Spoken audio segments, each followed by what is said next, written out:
Hello. Anybody out there? I was just talking to myself once again.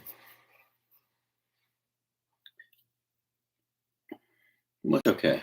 I'll just talk to myself. No, I'm just gonna look out the window here for a minute. It's pretty gray and disgusting out in DC today. Maybe where you are as well. I'm not sure. Actually, I'm pretty sure it's probably terrible everywhere. Not everywhere, just everywhere that we are. Hi. Should I give everybody a minute? I'm going to wait one more minute.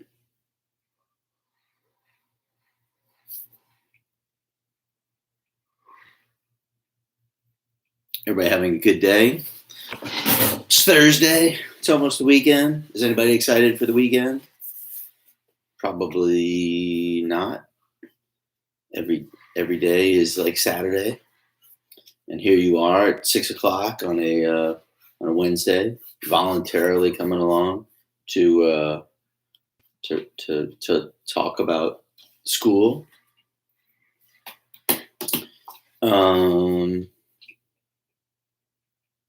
I've been on 1 minute and 38 seconds. I better start talking. All right, let's talk about Siddhartha. That's what you guys are here for. Hopefully you read it. Hopefully you are enjoying what you read so far. I know it's kind of it's a weird book maybe to get into. It's pretty alien. The names, the language, the things they're talking about are a little different than maybe we're used to. But I love this book. I think it's a great book. I give, as I said, maybe in other places, I like to give this book out every year. And I think it's a great book for seniors to read. It's about this kid, and essentially he is, kind of fed up with what he's accomplished and where he's going and what's going on with his life at this point in time. And he's going to make some changes. If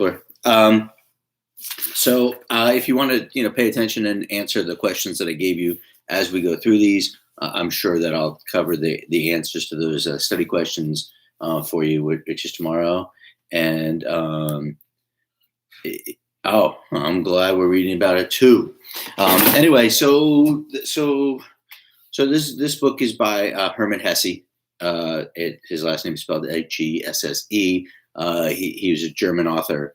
He wrote the book originally in German, and it is kind of about the Buddha, and how maybe one person accomplished this idea of enlightenment and became the Buddha. This book, our character in the book Siddhartha, he is not the Buddha, but he is kind of modeled after the idea of the original Buddha. I think maybe next time we read, maybe one of these days next week, I'll talk more about the idea of the Buddhism, of Hinduism, of how this book is kind of connected to those. But right now, I just want to talk about the first chapter that you read. It's not very long. It shouldn't take very long. And so the book takes place in 625 BC. So that's 625 years before Christ. So this is a long time ago, about 2,500 years ago, a little more than that or something. Basically, and it takes place in India. And the idea here is that you've got this young man, and his name is Siddhartha. And Siddhartha, he's got it all going on. If you read the first chapter of the book, he is continually described in these very effusive phrases and words, like, he looks good, his skin is nice, his hair is nice. He's described as being very, was it thin? I don't remember what it said, but it was like something like being very attractive all across the board. So the people that look at him in his community, his mom, his dad, his friends, they all love him. He's got everything, right? He's smart. He understands everything that he's being taught. His father is a Brahmin, which is going to be somebody in the highest caste in this society, and he is somebody who is definitely going places. So he's got a loving mom, a loving dad, and he's got this friend whose name is Govinda, and Govinda is probably like the best friend that anybody would ever want to have, right? Govinda loves his best friend, Siddhartha. He worships him. He thinks he's handsome. He thinks he's, charming. He thinks he's intelligent. And really, Govinda is trying, it's almost saying that he's going to tie his own future into the future of Siddhartha's future, that wherever Siddhartha goes and whatever Siddhartha does, Govinda is going to be there with him, either following him or by his side. So Govinda is this character. He's his best friend. We barely meet his mom. We definitely do meet his dad a little bit.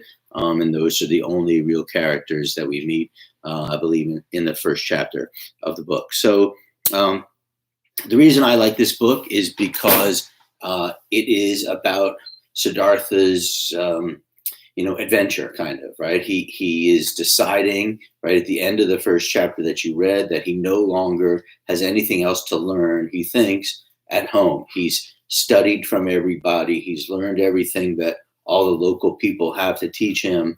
He's learned everything his father has to teach him. He's learned everything the holy people in his town have to teach him. He's practiced the art of Om, the idea that sound of Om, which is a meditative a sound. He's practiced it. He's gotten good at it. So really, Siddhartha feels that he's got nothing else to learn in his hometown, and he's kind of frustrated by it. He says, "I follow all these people who profess to be these leaders and these learned men, but they're still searching too. None of the people in his town who are teaching him have accomplished the enlightenment or the highest level of learning." And so Siddhartha's like, "I'll never get any further than those people are if I stay here. I'll never pass the elevation, the insight, the enlightenment of my father or the other holy men in my town. So I'm going to split." So Siddhartha, he tells his friend Govinda that he is going to leave and go with the Samanas. And the Samanas are these ascetics. They're described as in the book. And the ascetics are basically these wandering searchers, seekers. They're looking for enlightenment too. They're religious figures, but they've basically given up everything that they have. They've given up clothes and food and, taking care of themselves, and they just wander from place to place, relying on other people. So they're begging, and they're trying to achieve, some religious enlightenment by giving up all worldly possessions, all connections to everything. So Siddhartha is meditating one day, and Govinda is meditating right next to him, and Siddhartha. Govinda stops and Siddhartha says, "All right, bye." Govinda says, Siddhartha keeps on meditating, and then Siddhartha realizes, and he says to Govinda at the end, "I'm going to go join the Samanas, and I'm going to give up everything I have. I'm going to leave this town. I'm going to go follow these guys and see what I can learn from them, from the ascetics, from somebody who has, given up everything." And he says, "I've tried everything I can try here. I've done everything I can do here. Let's go and see what comes next." So, Govinda basically says, "Hey, are you sure? Do you think your dad's going to let you do that?" And, Siddhartha isn't really sweating that at all. He's not worried about it. He says, "Let's just go." So Siddhartha goes home that night, and he walks in, and his father's like, "What's on your mind?" And, Siddhartha basically says, "I'm going to go, or I would like your permission to go with the Samanas. I want to leave." And his father basically says, "That would make me upset if you did." And the answer that really his father is giving him is no. He doesn't want him to go. But Siddhartha says that he would never disrespect his father, would never go against what his father's wishes are, because he respects his father so much. But he also still plans on going. So Siddhartha just stands there, and he stands there with his arms crossed, and he stands there the whole night long, and he doesn't move. And his father keeps coming out to check on him, and he still sees Siddhartha standing there and demonstrating how committed he is to this decision that he made. So in the morning, his father, who's worried about him and concerned about him and wants his son to be happy, in the morning he comes out and he asks his son, are you really serious about this, basically? And Siddhartha's like, obviously I've been doing this all night long. I'm going to suffer. It's going to be hard, but I'm going to go. So finally at the end, his father says, sure, okay, you can go. I understand your desire. I know what you want to do. The only thing that I ask you is that when you go and you discover what the world has to offer, or what you learn out there, that you come back and you teach me. So it's really kind of a nice scene that the father understands how dedicated and devoted his son is to what he wants to do. And it also is saying, well, maybe I've no longer the ability to be the teacher. Maybe when you come back, I'll be the student, and you'll be the teacher. So that's kind of a nice thing as well. So Siddhartha is stoked. He goes. He says, "Go and say goodbye to your mother." He says goodbye to his mom, and he walks out, and he gets ready to go off to walk away with the Samanas, and he sees that Govinda is there as well. So Govinda is basically going to go on this journey with him as well.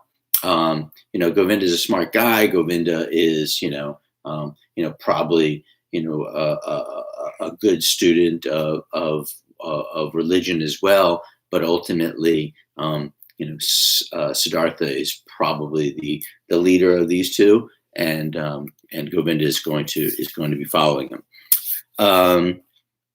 And that's kind of where that leads off in. Or ends in the end of the first chapter of the book. So one of the questions, if we look at the questions, and then one of them says, why is Siddhartha unhappy? And Siddhartha is unhappy because he feels like he's learned everything that he has to learn, that he's paid attention to his teachers, he understands Om, he's gotten as far as his father got, and the people that are teaching him only have limited expertise now. He feels like he's a waiting vessel, some kind of empty container waiting to be filled, and he's going out, searching, striving, looking to have that part of his life filled. Why is Govinda willing to follow him? Govinda is willing to follow him because Govinda loves him. He doesn't really worship him, or maybe he does kind of, but Govinda, loves him. It's his best friend. Govinda looks at Siddhartha and says, this guy is on his way to go somewhere. He's going to accomplish great things. He's my best friend, and I'll do, whatever it is, within reason that he wants me, that he's going to do. So he's basically tying his future, for right now anyway, to the future of Siddhartha. How are Samanas described? Well, you can see the description that they picture, or the picture that they paint, or Hesse paints of him, is not of the Samanas, is not really attractive. They're skinny, they're dirty, they're hungry, they're poor, their clothes are rags. But again, maybe visually, they're not that appealing to look at, but ultimately that's not what they're all about. They have given up everything that is important kind of to human beings, or everything that brings you safety and comfort. They've given it all up to go on some kind of religious quest. So on one hand, he describes them as, these people who are a hot mess, but on the other, it's almost like they're a hot mess, but they're doing something they really, truly believe in and is important. So, that's respectable as well. We talked about how Siddhartha convinced his father. The second part of that question says, why didn't he just go? Well, it would be disrespectful just to go, just to leave his father. He respects his father. He's not going to just, leave. He's going to wait and get his permission. But I think Siddhartha also knows that his father respects him, and that if he demonstrates that he wants something enough, that he'll earn it from him as well. The last question there, it's a hard one. Why do you think that Siddhartha's mother doesn't really have much of a role? You could talk about maybe gender roles in India, which is where we are here. 2,000 years ago, or in this family, you could talk about gender roles. Probably that the male in this family is the one making the decision, that the religious leaders, the religious figures in this book, in this chapter, in this time period, in this place, are going to be men. And really all that Siddhartha is basically told is to, go say goodbye to your mom. And she loved him, and we know that, but she doesn't have much of a role. And I don't think she will in the rest of the book. So there's that there. So Siddhartha's on a trip. And the reason I like this is because, a lot of you guys are as well. The book says that Siddhartha has, reached a point where he doesn't think he can learn anything else from the people who have been teaching him, his whole life, and that's you. And he wants to leave and go see what else he can learn from new people and new places. And, that's going to be you as well. So, he's on a religious journey towards enlightenment, towards nirvana, to inner peace, and all these great ideas. But what I like about it is the parallels that it has in a non-religious, just kind of going out and finding out what, life is all about. And then you come back, maybe you go off on your journey and it takes you wherever and you never come back. And maybe you come back and you share what you have learned as well. But your life is, getting ready to start.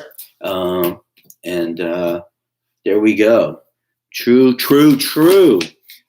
So that's all I have to say about this. I think I did answer the questions. I think next week or next time we talk about this, we'll talk about what nirvana is and what Buddhism is and what Hinduism is, and the idea of Atman and Brahman. And there's the Eightfold Path that we have to talk about a little bit, and the idea of this hero's journey. But really right now, I just wanted you to get a sense of who this guy is, where he's going, what he wants, and why we're reading it.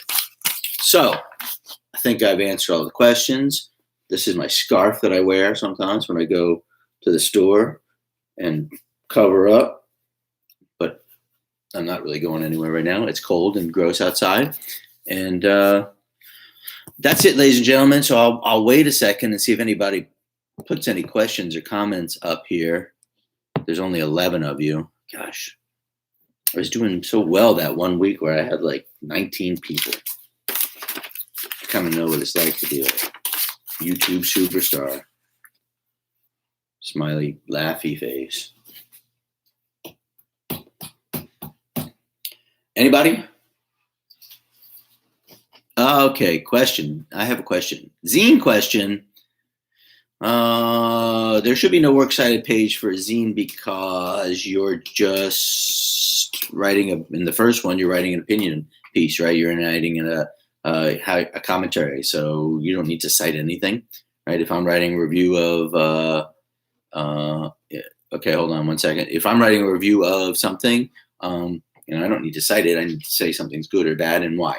So they should be a page long, and it doesn't take you long to write a page. You know that. Is Buddha a state of mind or a person? Well, Buddha is a person.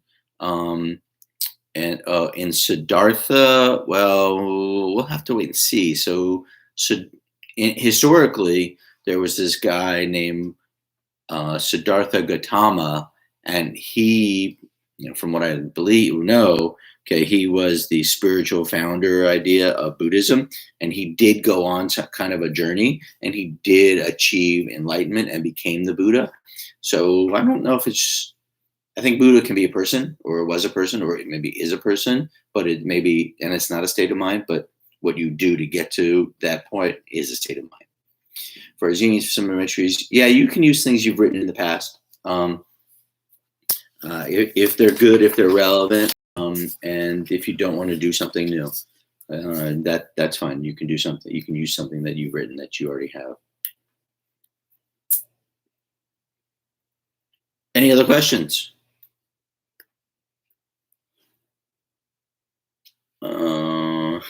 Assumption that school is going to end on like May 22nd for you.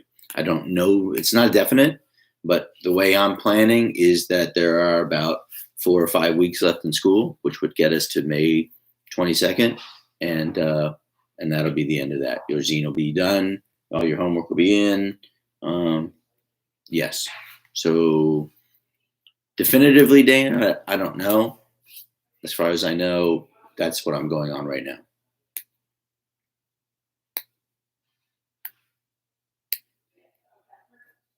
Any other questions?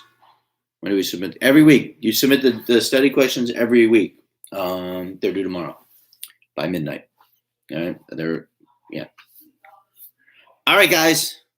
Have a great day, great night. If you have any other questions, you know how to reach me. You might want to get it started on the next week's reading earlier. I'll do the same thing next week, but I think the reading for next week is longer. All right. Have a nice day. Have a nice night. Have a nice weekend. And I'll see you soon. Take care. Bye.